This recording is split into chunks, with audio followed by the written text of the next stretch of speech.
Good morning, children. I hope you all have utilized the lockdown period and the summer vacation with our educational video and effective guidelines. And hopefully, we are going to meet very soon. Today, we are going to start Act 4, Scene 2.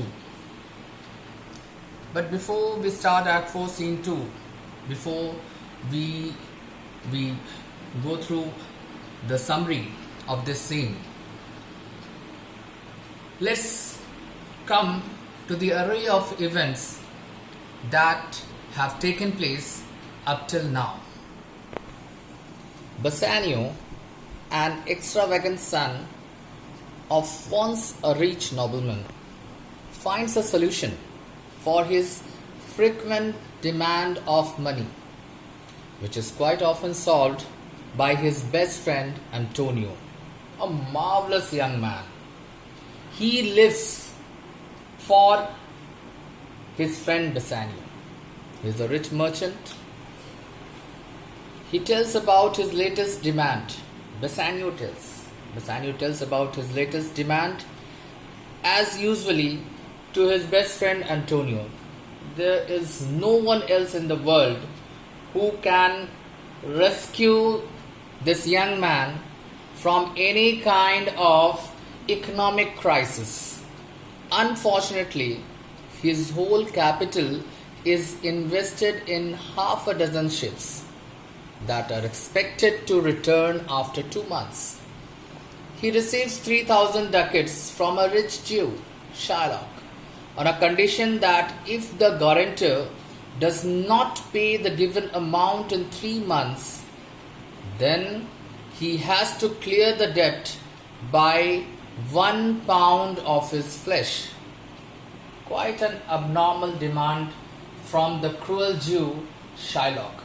But Shylock, he in fact is waiting for such kind of chances, and which should be taken very near from his heart.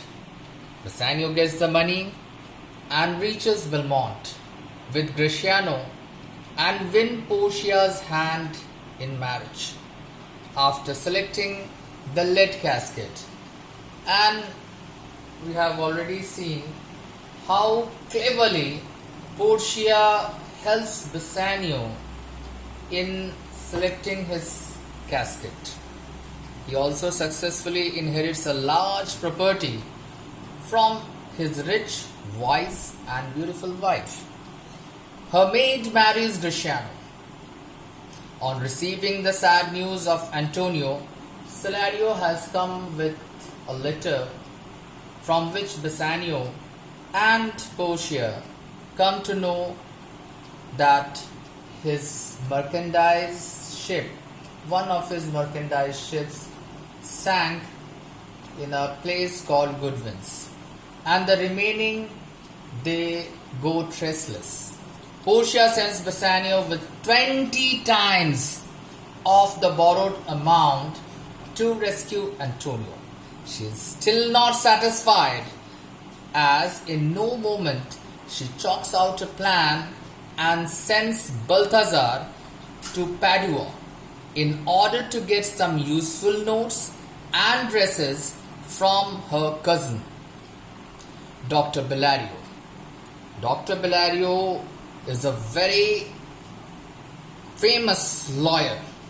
She reaches the court with Nerissa in disguise of a young male lawyer and his apprentice. She first wins the trust of Shylock, and very cleverly she traps him and compels him to yield. She not only rescues Antonio's life without spending any amount, but she also manages to get half of Shylock's property to his daughter Jessica. In the end, Portia brings smile in everyone's face, and she teaches Shylock in such a way that he forgets his cruel and ruthless behavior forever.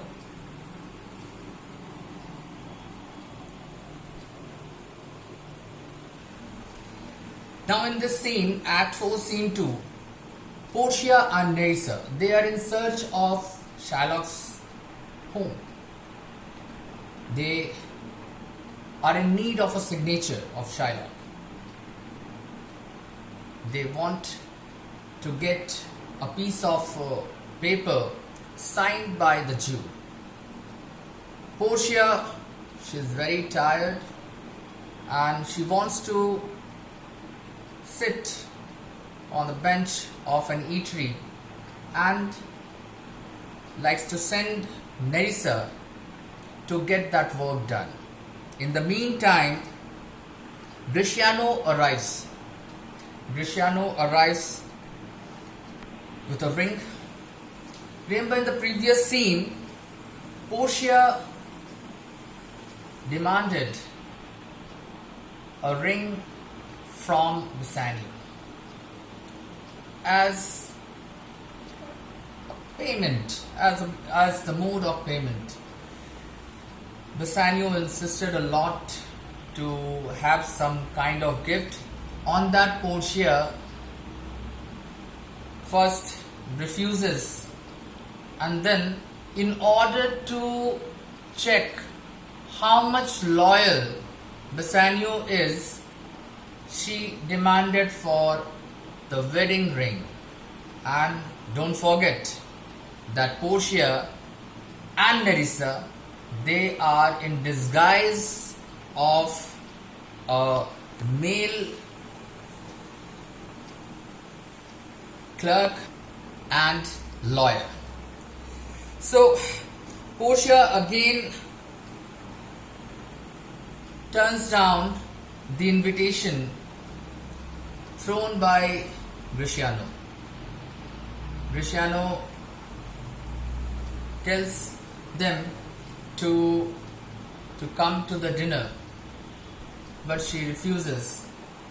She tells that she has an urgent piece of work, the same she already did with the Duke. And we all know that she has to come secretly to Belmont with Nerissa.